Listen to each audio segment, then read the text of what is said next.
The federal government just committed $331 million to put the Red Seal exam online. Not eventually, not it, we are exploring it. It is in the spring economic update. It is funded, it is happening. Online exams, digital logbooks, a single national apprenticeship number, secure digital credentials. The entire system is getting rebuilt. I have not seen a single person, not the government, not the unions, not the training authorities, explain what this actually means for the person sitting in the chair writing the exam. So that is what this video is. I'm going to break down what is changing, what the 3 possible formats would look like, what it means for your prep, and the one massive gap in the plan that should concern every apprentice in Canada right now. My name is Will Nemo. I'm a Red Seal electrician. I'm an instructor, and I run Red Seal Rescue. Let's get into it. All right, how the exam works right now. Let me describe the exam that you know, because it's about to not exist anymore. You register through your provincial authority, Skilled Trades BC, Alberta Apprenticeship, Skilled Trades Ontario, wherever, whatever your province is. You get a date. Sometimes the date is months away because they only schedule sittings a few times a year.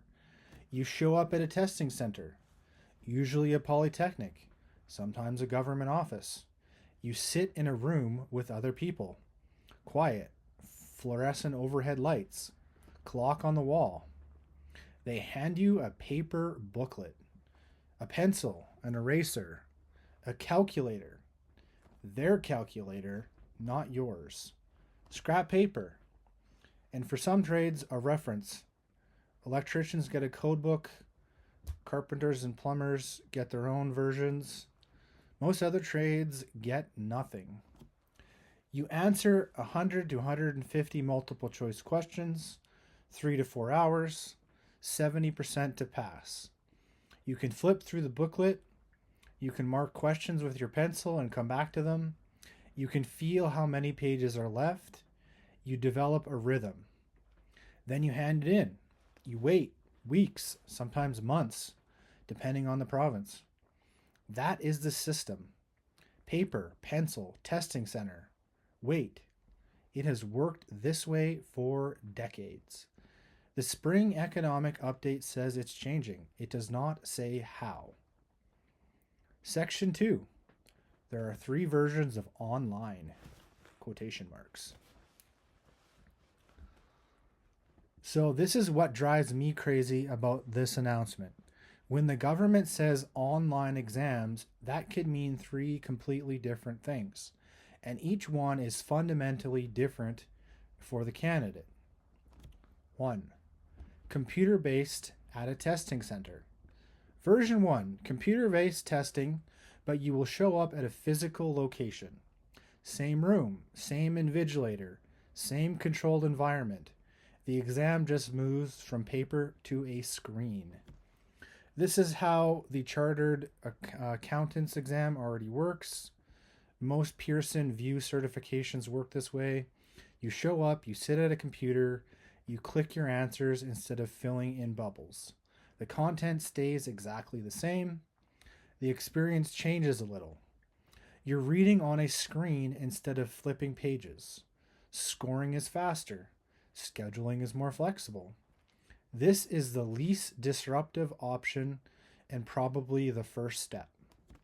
If this is all they do, most candidates will be fine. It's an adjustment. It is not a revolution. 2.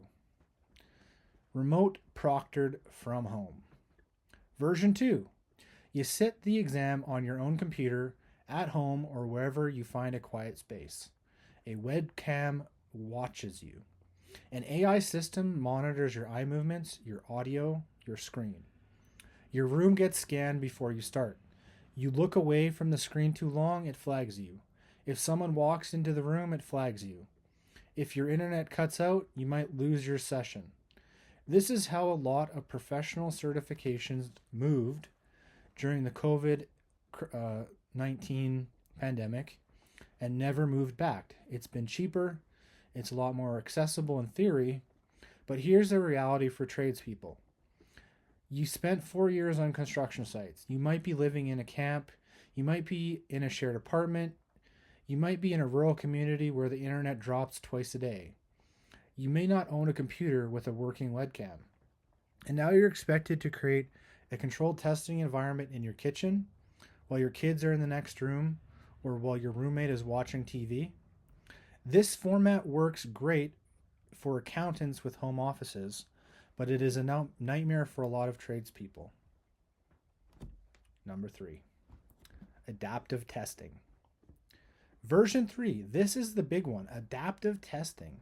The exam changes based on your answers. You get the question right, the next one is harder. You get it wrong, the next one is easier. The algorithm is calibrating your competency level in real time. Fewer questions, shorter exams. Sounds better, right? Here's the catch. You cannot skip ahead. You cannot go back and review. Every answer is final. And the question you wanted me to come back to after you finish the rest of the booklet, gone. That strategy where you go do the easy ones first and save the hard ones for last doesn't work anymore. That is where the professional testing is headed globally. And if Canada goes with this direction for the Red Seal, it would be the single biggest change to the exam in the program's history. The government has not said which of these 3 they are building. $331 million is committed. The implementation details are not yet public. All right, section 3. What changes for you regardless? Even though the mindless version, computer-based at a center, changes things that matter for your prep. Screen reading is not the same as paper reading. There is actual research on this. People read differently on screens. They fatigue faster. They skim more. They manage time differently. If you spent your entire apprenticeship studying from a physical textbook and printed codebooks, taking a high-stakes exam on a screen for the first time is not a trivial switch. Navigation changes your strategy. On paper, you flip pages. You mark questions with a pencil. You can see how thick the remaining stack is. On a screen, it depends on the software. Can you flag questions? Can you see a question map? Can you jump around? These are design decisions that will be made by a software vendor, and they directly affect how you manage your time. Calculator and reference access might change. Right now, the calculator is the one thing they hand you. If the exam's on a computer, do you also use an on-screen calculator? For electricians, the code is a physical book right now. Does that become a searchable PDF? Because a searchable PDF changes how every single question in the lookup outcome becomes. Going from flipping to a section you roughly know to typing a keyword in a search bar, that is a different skill entirely. And the good part is scheduling should improve. If a digital exam means more test dates, shorter waits, and more locations, this is genuinely helpful. Some provinces only schedule Red Seal exam sittings a few times a year. If you can book within weeks instead of months, that alone should move the certification timelines. That is the real upside here. Section 4, the gap. Here is the part that concerns me. The $331 million funds the technology, the platform, the digital logbooks, the infrastructure. It does not fund a single dollar of transition support for candidates. No funding for familiarizing apprentices with the digital testing environment before they sit the real exam. No mandate for training institutions to update their exam prep. No requirement for practice sessions for the new platform. Think about it. The on-time certification rate in Canada is 19.9%. Half of first-time writers fail. That is the baseline, with a format candidates have been using for decades. Now you're changing the format, and you're not preparing anyone for the change. Every other profession that moved its certification online built transition support first. The chartered accountants did it. The bar exam did it. Medical licensing did it. They gave candidates practice environments. They ran pilot programs. They published implementation timelines months in advance.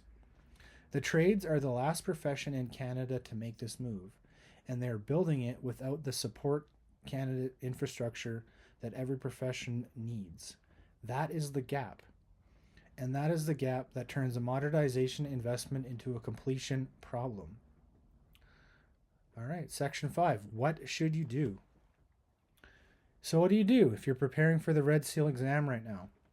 Number 1, don't panic about the format change. It's funded. It is not implemented. You are probably still writing on paper until the near term, but start paying attention to announcements from your provincial authority. 2, build your prep around content mastery, not format familiarity. If you know the material, understand the exam weighting, and can manage your time under pressure, you can pass on paper or on screen. The content doesn't change just because the delivery does. 3, get a diagnostic. Know your weak zones before exam day. The biggest reason people fail isn't the format. It's that they study everything equally instead of targeting the areas where they're actually losing marks. That's true on paper, it's true on screen, it's true on adaptive. Knowing where they're weak is format proof. 4, if you're at a training institution, a union, or a provincial authority, start asking what the transition looks like for your candidates, because we'll figure it out when the platform launches is not a plan. That is how you make a 19.9% rate worse. The digitization of the Red Seal is coming. It should come. The paper-based system is slow, inconsistent across provinces, and harder to scale. Modernizing it is the right call. But modernizing the delivery without investing in candidates' readiness is doing it backwards. And right now that is exactly what the plan looks like. I will keep covering this as the implementation details come out. Subscribe if you want to stay on top of it. If you're preparing for your Red Seal right now and you want to know where you stand, I built a free readiness quiz. It's 5 minutes. It maps your weak zones against the exam weighting for your trade. The link is in the description below. If you want a full diagnostic, a one-on-one session where we map your knowledge gaps, build a study plan weighted to your exam, and give you a timeline to pass, that's what the Clarity call is for, $99 US. Link is also in the description, guys. And if you're an institution or union watching this, I've briefed one provincial ministry already. I can brief yours. Emails in the description. Thanks for watching. I'll see you next week. Cheers.